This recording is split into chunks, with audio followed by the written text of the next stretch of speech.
Todos os domingos, Dom Jesus Maria, bispo da Diocese de Bragança, tem um encontro marcado com o povo de Deus.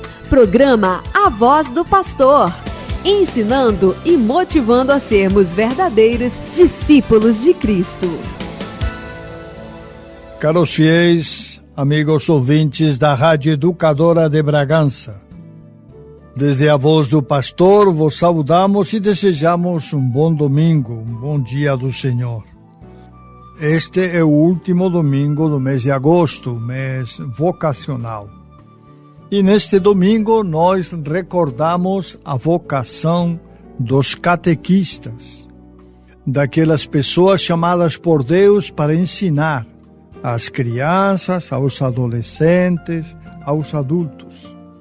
Incluímos neste grupo não só os catequistas de crianças, mas também de crisma, de batismo, quem faz a preparação para os pais e padrinhos, do matrimônio também, aqueles que conversam com os noivos, que os preparam, enfim, de todos aqueles que têm a missão de instruir, formar outras pessoas.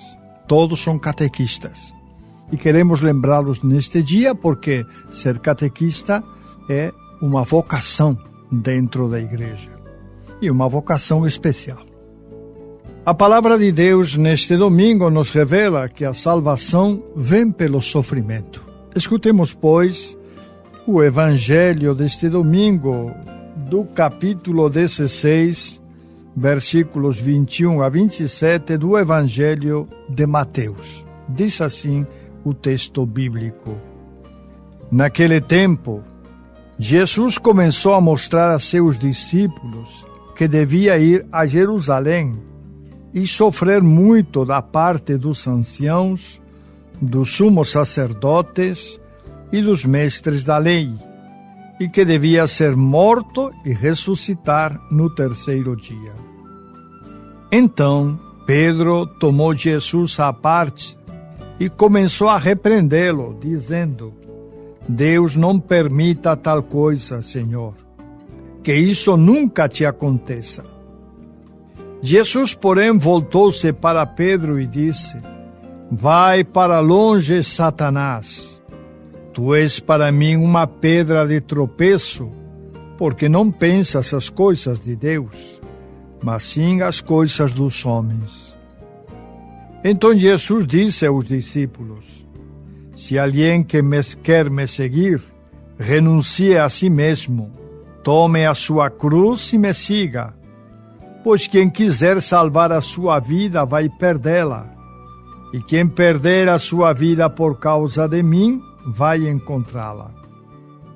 De fato, que adianta o homem ganhar o mundo inteiro, mas perder a sua vida? O que poderá alguém dar em troca de sua vida? Porque o Filho do Homem virá na glória do seu Pai com os seus anjos, e então retribuirá a cada um de acordo com a sua conduta. Palavra da salvação. Glória a vós, Senhor. Este texto, segundo os estudiosos, é a primeira das 3 predições sobre a sua morte e ressurreição que Jesus falou aos seus discípulos. As outras 2 se encontram no capítulo 17 e no capítulo 20.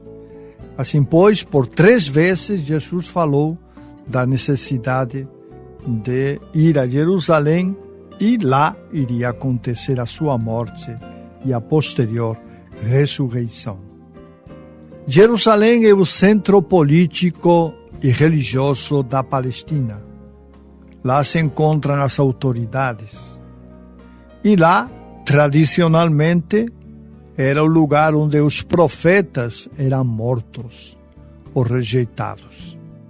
De maneira que, ao mesmo tempo que Jerusalém é a capital do poder religioso e do poder político, Jerusalém também é um perigo para os profetas e vai constituir um perigo para Jesus.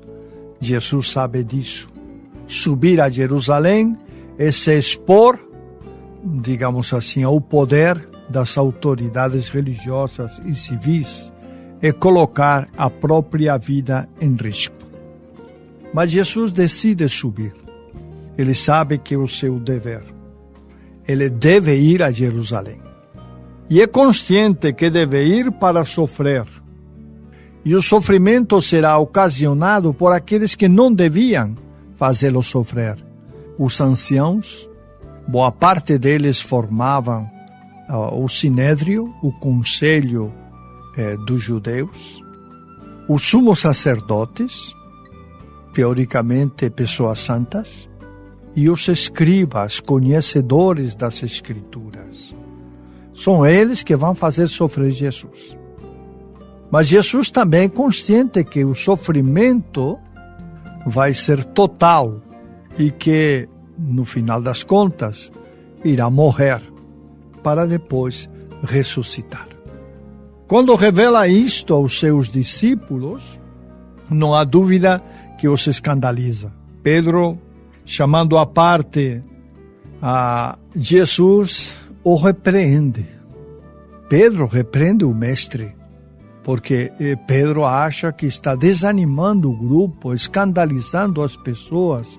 Não deveria falar essas coisas, porque os discípulos ficam desanimados. Mas a resposta de Jesus é uma resposta muito forte. Muito forte. Vai para longe Satanás. Jesus, que pouco antes tinha confiado para ele a sua igreja, agora chama Pedro de Satanás. E explica por quê. Satanás é o tentador. Porque Pedro está tentando Jesus. Está sendo pedra de tropeço.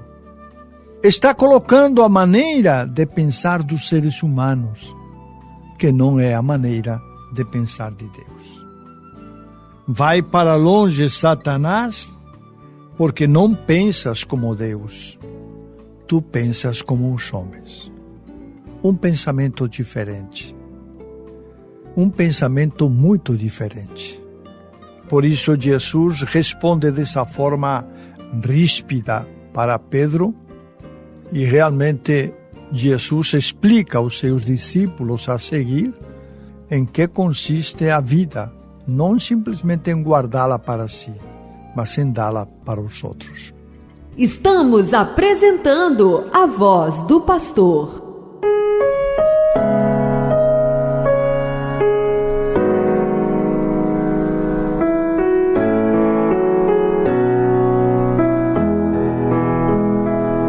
Jesus quis mostrar aos seus discípulos que devia muito sofrer.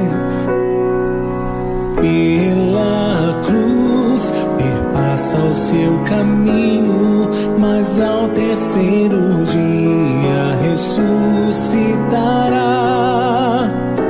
Quem quiser me seguir, renuncie a si mesmo e me siga. Tome a sua cruz, pois no fim sua vida irá encontrar. Que adianta ao homem ganhar o mundo inteiro se vier a perder sua vida?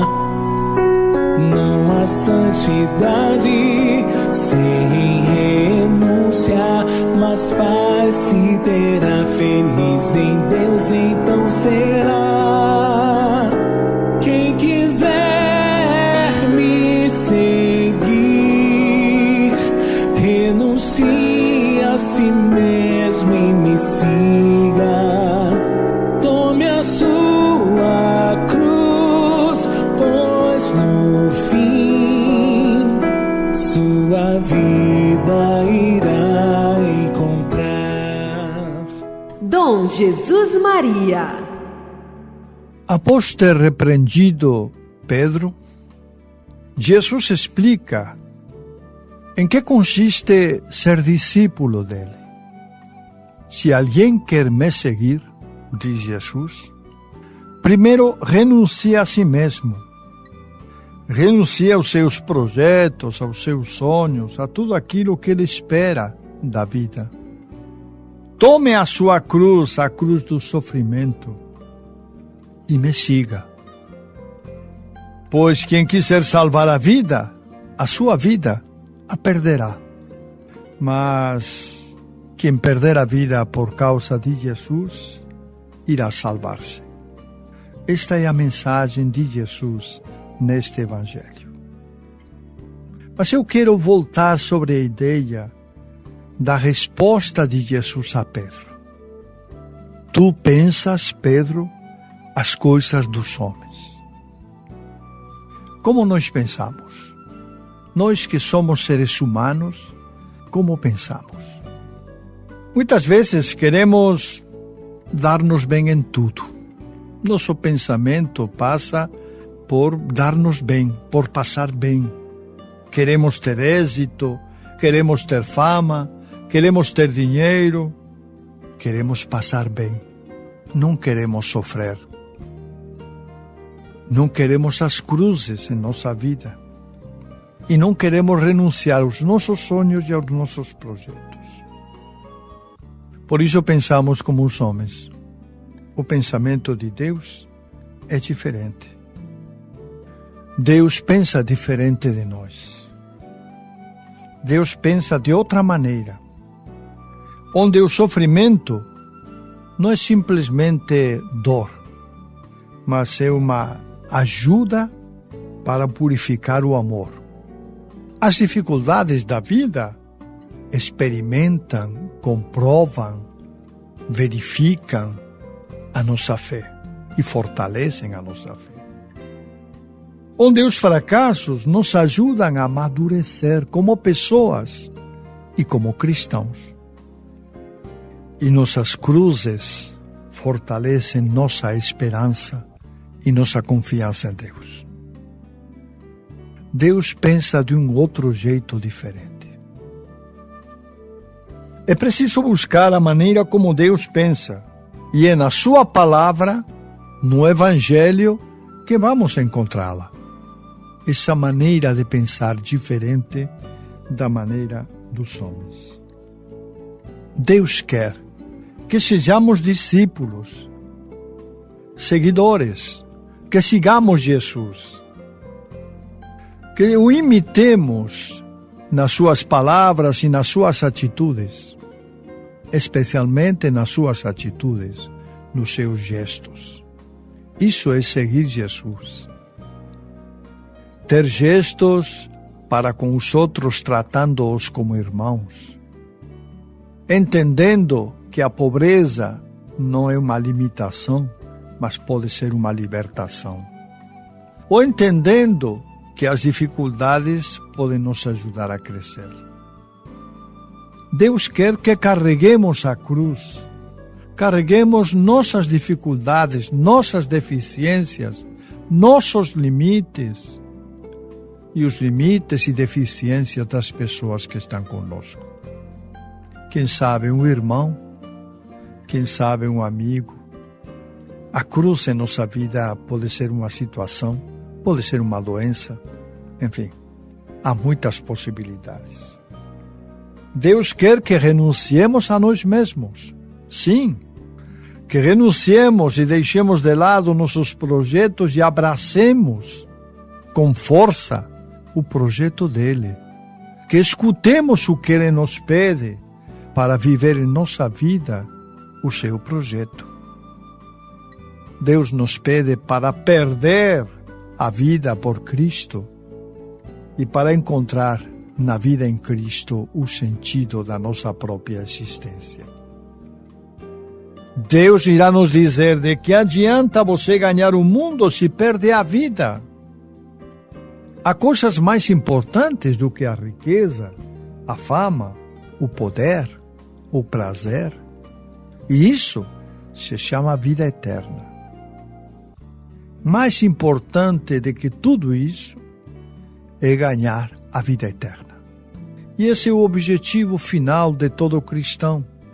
Nós, como cristãos que acreditamos em Cristo Jesus, embora neste mundo com as suas dificuldades, nós, como cristãos, estamos aqui caminhando de forma transitória e preparando-nos para a vida eterna.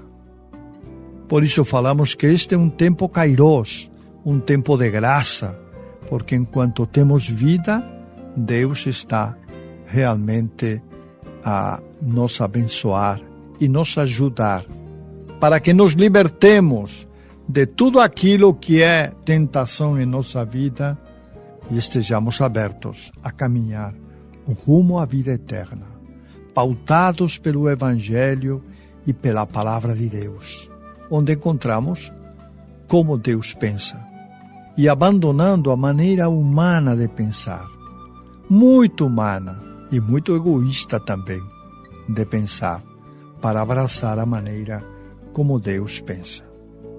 Esse é o projeto de todo cristão.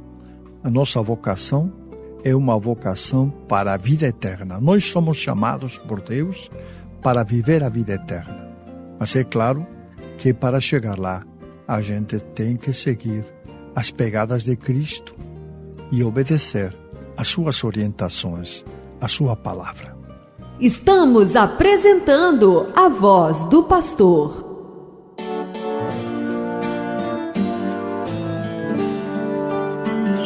Se alguém quiser me seguir, que negue a si mesmo e venha, tome a cruz cada dia e me siga.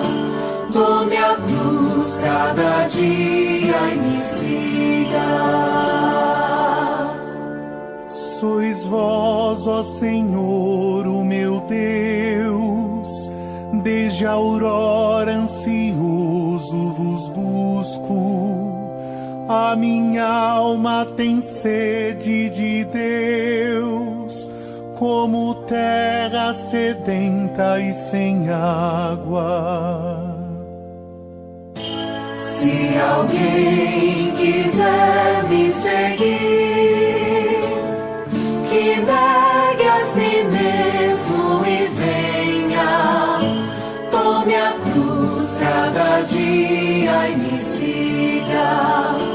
Tome a cruz cada dia e me siga. Você está ouvindo a Voz do Pastor. Apresentação, Dom Jesus Maria. Vamos, pois, com o nosso terceiro bloco, e este bloco é de notícias. Algumas notícias diocesanas, da igreja, do mundo, e até paroquiais também temos notícias. E a primeira diz respeito à retomada das nossas atividades. Nesta semana, neste dia, está concluindo mais uma etapa da escola diaconal.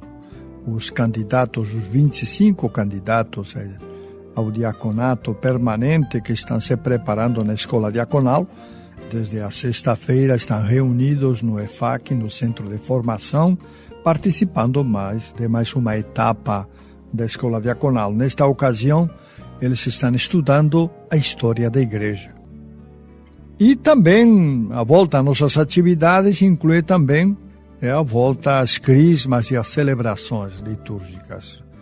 A minha agenda já está sendo preenchida, agora em agosto já teve alguns eventos, e em setembro ainda mais, e a partir de aí, imagino que na medida em que o coronavírus seja superado, ao menos em parte, as atividades irão crescendo. De fato, muitas paróquias já marcaram celebrações de crisma e também outras celebrações litúrgicas. Nesta semana está saindo da Cúria, indo para as paróquias, uma cartilha sobre as eleições. Está aqui na minha frente, uma cartilha que diz assim: Cartilha de Orientação Política, os cristãos e as eleições. A boa política está a serviço da vida e da paz. Ela foi elaborada pelo Regional Sul 2 da CNBB e oferecida a todas as dioceses. Eu, quando recebi o primeiro exemplar, achei muito interessante e adquirimos 2.000. São poucas para toda a realidade da diocese, mas nós estamos mandando, repartindo esse número entre as paróquias e depois cada paróquia poderá adquirir mais para distribuir entre as comunidades e os grupos. Anexamos a esta cartilha uma carta aqui deste servidor do bispo sobre as próximas eleições.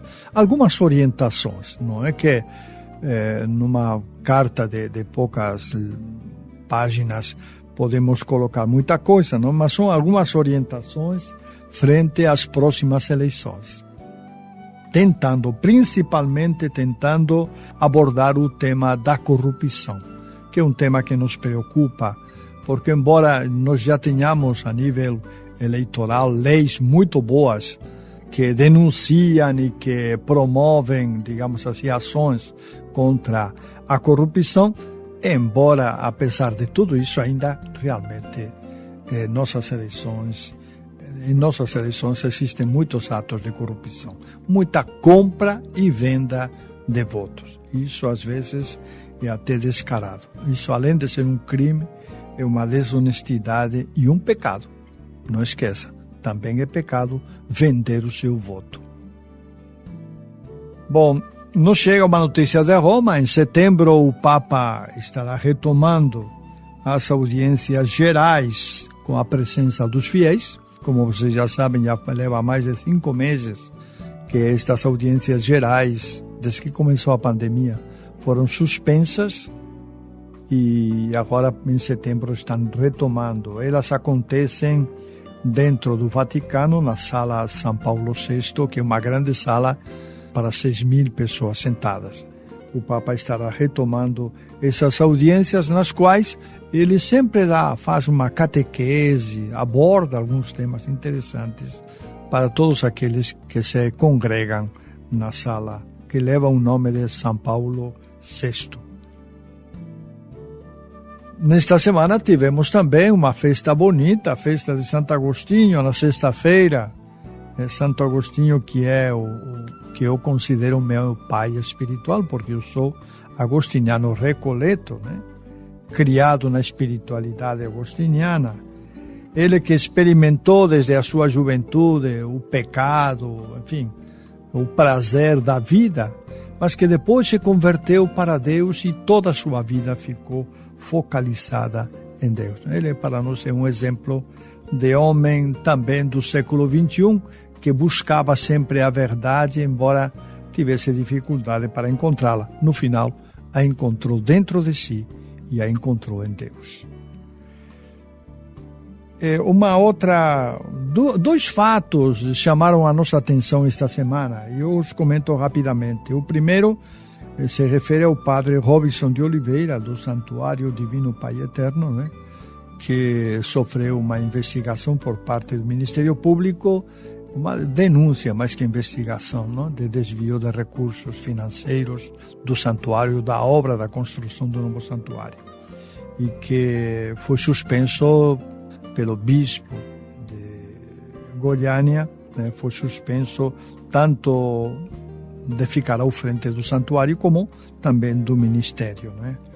As investigações estão aí, vamos ver o que depois nos fala. De fato, já tem sido um escândalo, porque já se sabe que houve realmente desvios que não deveriam ter acontecido, né? O outro fato é a morte do pastor Anderson. O inquérito foi terminado e parece que o inquérito aponta como a pessoa mandante a sua esposa, Flor de Lis, e os seus filhos, que foram os que colaboraram também na morte, né? Algum deles foi o executor, mas outros também colaboraram. Então, tem 6 filhos presos e ela não foi presa porque tem foro privilegiado, mas em breve também será presa, né? São duas coisas que nos chamam a atenção e nos escandalizam. Uma dentro da igreja, outra fora de uma outra igreja, mas mesmo assim nós percebemos como às vezes não basta se dizer eu sou católico para ter a garantia da santidade e da honestidade. Como não basta só dizer, olha, eu sou pentecostal e já sou santo. Não é bem assim. nós vemos por esses casos que não é assim. Na madrugada do dia 24 de agora de agosto, o telhado da igreja matriz de Nossa Senhora de Fátima, em Santa Isabel, caiu com tudo, né? Graças a Deus era de madrugada, não houve vítimas, e até a imagem de Nossa Senhora de Fátima saiu ilesa, e também a parte do sacrário, graças a Deus, né?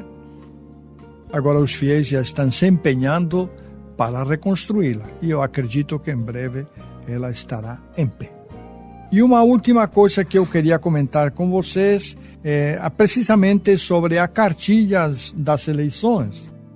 Na página 11, a cartilha das eleições pergunta: e a bancada católica? Nós sabemos que no Congresso Nacional existem várias bancadas. As mais famosas são a bancada da Bíblia, a bancada da bala e a bancada ruralista. E aqui a cartilha pergunta: e a bancada católica? Não temos uma bancada católica? Vejam a resposta. A política busca o bem comum de todos. Por isso, nenhuma instituição deve buscar seus próprios interesses. E essas bancadas procuram. O político católico atua em torno de valores humanos recebidos da tradição cristã. Não é a igreja a instituição que atua politicamente, mas os homens e as mulheres com compromisso cristão.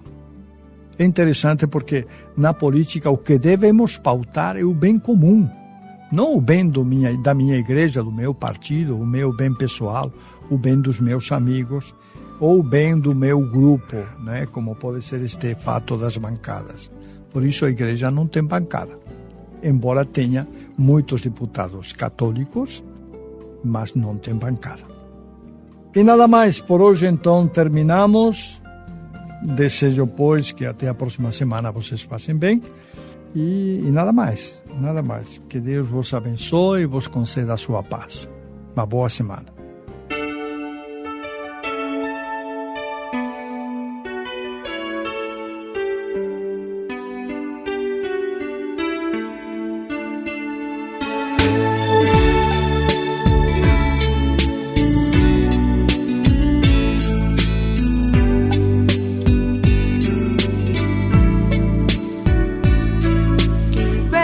Sua vida por mim a encontrará, a encontrará, a encontrará.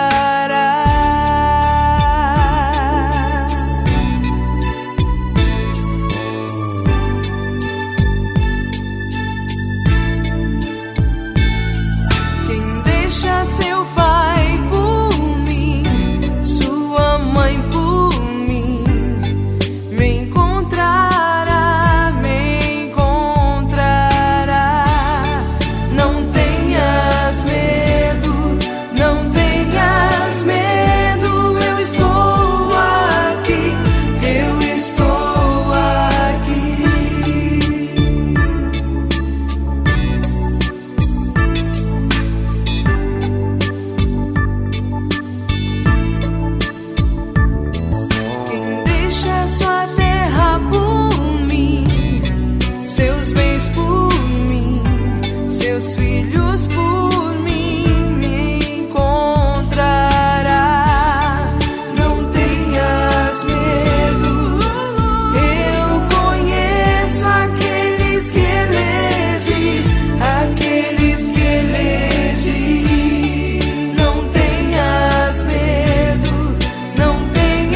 Sua vida por mim a encontrará, a encontrará.